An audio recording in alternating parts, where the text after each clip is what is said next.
আমি Pharma viva third সেমিস্টারের Pharma viva আমার আগে যে ছেলেটি এবং আমার পরে যে ছেলেটি আমার আগে যে গেল সে গেল 5 মিনিট ভাইবা হলো চলে এলো আমি গেলাম বস কি নাম বাবার নাম কি বাবা কি করেন মায়ের নাম কি মা কি করেন বাড়িতে ভাই বোন আছে কিনা ঠিক আছে এই অবধি মেনে নিলাম তারপরে নাম থেকে শুরু হলো তুই ব্রাহ্মণ তোর বাড়িতে তোকে এই শেখানো হয়েছে তোর বাড়িতে তোকে ওই শেখানো হয়েছে তুই মুখে কি ক্রিম মাখিস তুই ঠোঁটে কি মাখিস কি হতে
পরীক্ষা দিতে যাচ্ছে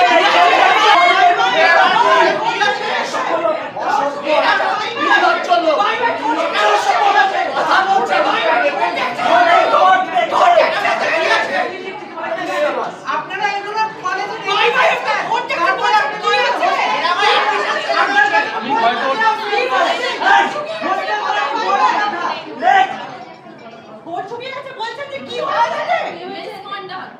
আমারও তো ঠোঁট শুকিয়ে দিন বেচলেন কোনোদিন তো বললেননি ছেলেদের 5 মিনিট পাইবা না মেয়েদের 25 মিনিট পাইবা দর্শক শুনলেন মেডিকেল পরীক্ষা এই সব প্রশ্ন ঠোঁটে কি ক্রিম লাগানো হয় ঠোঁটটা শুকিয়ে গেছে এই নাও ভেসলিন লাগাও এই সব মানে ছাত্রীদের ক্ষেত্রে এই সব প্রশ্ন করা হয় কিন্তু যখন ছাত্ররা কেউ ঢোকেন পরীক্ষা দিতে তখন তাদের পরীক্ষা 5 মিনিটের মধ্যে শেষ হয়ে যায় কিন্তু ছাত্রীদেরকে পেলেই মানে বসিয়ে রেখে এই সব প্রশ্ন করা হয় বা এই সব নজর দেওয়া হয় কার ঠোঁটটা শুকিয়ে গেছে কার ঠোঁটটা ভিজে ভিজে রয়েছে শুকিয়ে গেলে কি দিতে হবে না দিতে হবে এই সব পরামর্শ বা ডিরেক্টলি ভেসলিন দিয়ে সাহায্য করা এই সব নাকি করা হয় মেডিকেল পরীক্ষাতে।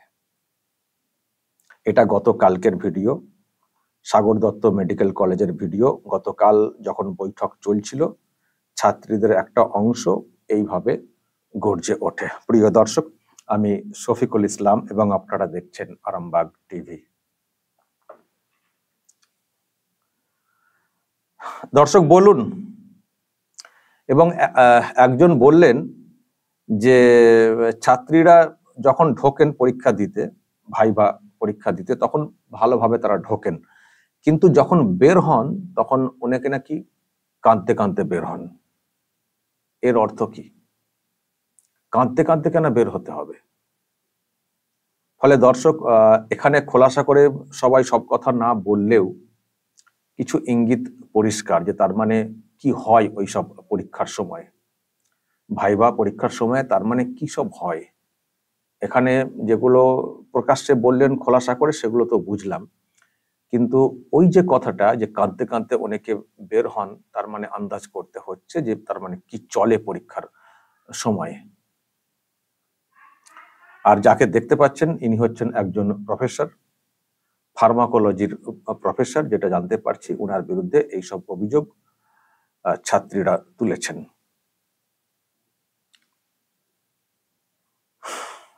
যদি এইভাবে পরীক্ষা হয়, যেমন যারা এগুলোকে মানতে পারছেন না তারা এইসব প্রশ্ন তুলছেন, আবার এটাও তো ভাবতে হচ্ছে যে যদি পরীক্ষক এই টাইপের হয়ে থাকেন তখন তো এর সুযোগও তো কেউ না কেউ নিতে পারেন, তাহলে মূল্যায়নটা কি করে হবে?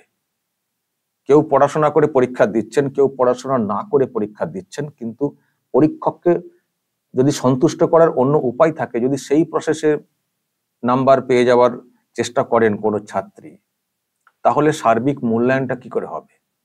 আর এই যে পরীক্ষা, এই পরীক্ষার যে রেজাল্ট, তার উপর তো অনেকটা নির্ভর করবে না পরবর্তী আরো সব জায়গা। এখন তো একটা কম্পিটিশন রয়েছে না, তো যদি পরীক্ষাটা ঠিক মতো করে না হয়, যারা পড়াশোনা করে পরীক্ষা দিতে এসছেন তাদেরকে যদি প্রপার কোশ্চেন না করা হয়, সেই কোশ্চেনের ভিত্তিতে যদি নাম্বার দেওয়া না হয়, কার কার ঠোঁট শুকিয়ে গেছে ভেসলিন লাগাতে দেওয়া হচ্ছে, যদি ভেসলিন লাগান, যখন ভেসলিন লাগাবেন তখন হয়তো তাকিয়ে দেখবেন ঠোঁটটা কেমন কিভাবে ভিজছে, কেমন লাগছে দেখতে। আর যদি ওইভাবে না তার সামনে ঠোঁটে ভেসলিন লাগানো হয়, হয়তো নাম্বারও দেবেন না। আবার হয়তো কেউ ভেসলিন লাগাবেন, ভেসলিন লাগানোটা ওনার মনে হচ্ছে ঠিক করে হচ্ছে না, হয়তো উনিও হাত দিয়ে ভেসলিন লাগিয়ে দেওয়ার একটা সাহায্য করতে পারেন। যা বুঝছি আর কি, আমি সেই জন্য কথাগুলো বলছি। তো যদি এইরকম সিস্টেম হয় মানে পরীক্ষা নেওয়ার, তো মূল্যায়ন কি করে হবে? সঠিক মূল্যায়নটা কি করে হবে বা কি করে হয়?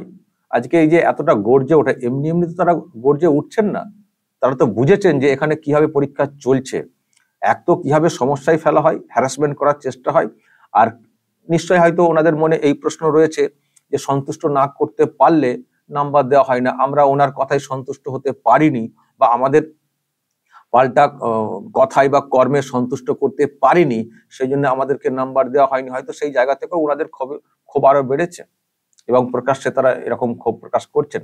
এই ছাত্রী তো বলতেই চাইছিলেন না, ওনাকে তো ছাত্ররা সাহস জোগালেন যে বল বল বল, কোনো ভয় নেই, আমরা আছি, বাড়ি পৌঁছে দেবো। তারপর উনি বললেন ওনাকে নাকি ভেসলিন অফার করা হয়েছিল, ঠোঁট শুকিয়ে গেছে, ঠোঁটের দিকে নজর। পরীক্ষা হবে, ছাত্ররা উত্তর দেবেন, আলাদা করে ঠোঁটের দিকে মুখের দিকে তাকানো, ঠোঁট কার শুকিয়ে গেছে মানে খুব ভালোভাবে নজর না দিলে তো এটা তো বলা যায় না। আর ভেসলিন কি পকেটে নিয়েই ঘোরেন নাকি মেয়েদের ঠোঁটে ভেসলিন লাগানোর জন্য? কি পরীক্ষক, কি প্রফেসর মেডিকেল কলেজের? তার মানে এরা পেশেন্টের সঙ্গে কিরকম ব্যবহার করেন কে জানে। যারা পেশেন্ট তারা তো আরো নিরুপায় অসহায় হয়ে থাকেন না। যদি উনি হচ্ছেন ফার্মাকোলজির একজন প্রফেসর, যাই হোক। এখন প্রশ্ন হচ্ছে যে যদি এইভাবে মেডিকেল কলেজে পরীক্ষা হয় বা পরীক্ষার ব্যবস্থা করা হয়, তাহলে কি হয়? তাহলে মানে মূল্যায়ন তাহলে কি করে হয় দর্শক, কি করে হয়?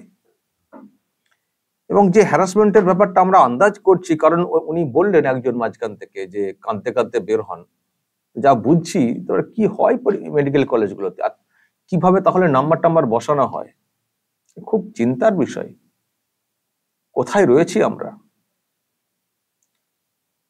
আর এই যে পৃথ্বীজিৎ ব্যানার্জি যার কথা বলছিলাম প্রফেসর, আমি ওনার সঙ্গে দেখছিলাম ওইসব সিন্ডিকেট, যারা ওই সিন্ডিকেট চালাচ্ছেন বলে নাম এসছে না ডাক্তারদের, তাদের সঙ্গে সব ছবি দেখছিলাম এই প্রফেসরের। খুব মুশকিল দর্শক, একেবারে ঘুম ধরে গেছে। আর আগে মেডিকেল কলেজের পরীক্ষাগুলো মানে অন্য জায়গায় সেন্টার হতো, এখন নাকি সব হোম সেন্টার, নিজস্ব মানে কলেজের পরীক্ষা। ফলে এখানে তো আরো সুবিধা হয়ে যাচ্ছে না, কে পরীক্ষা নিচ্ছেন, কে নাম্বার বসাচ্ছেন, সবাইকে চিনতে পারছেন। মানে অন্য জায়গার হলে আগে যে পরীক্ষাগুলো হতো তাতে নাকি একটা সুবিধা হতো, যেমন মাধ্যমিক যেমন হয় আর কি, মাধ্যমিক অন্য জায়গায় পরীক্ষা দিতে যেতে হয় না, মেডিকেল পরীক্ষাগুলো ওই রকম হতো। এখন সব হোম সেন্টারে অনেক সমস্যা। আমি তো এর আগেই শুনেছি, অভিযোগ এসছে মোবাইল দেখে পরীক্ষা দেওয়া, বই দেখে পরীক্ষা দেওয়া, তারপরে তো আবার এই ভাইভা পরীক্ষাতে তো এইরকম সব ব্যাপার স্যাপার। খুব চিন্তার বিষয় দর্শক। এই ভিডিও সামনে এসছে, সব কথা এখানে উঠে আসেনি, কিন্তু যে কথাগুলো বলা হয়েছে এবং ছাত্রীদের তরফ থেকে যে গর্জনটা, সবাই সিনিয়ররা সব বসে আছেন, দেখতে পাচ্ছেন সিনিয়র সব প্রফেসর সব লোকজন বসে রয়েছেন, তার সামনে ছাত্রীরা এইভাবে গর্জে উঠেছেন, কথা বলেছেন। দর্শক বলবেন আপনাদের যা মনে হচ্ছে, যা বলার বলবেন, কমেন্ট বক্সে নজর রাখবেন আরামবাগ টিভিতে।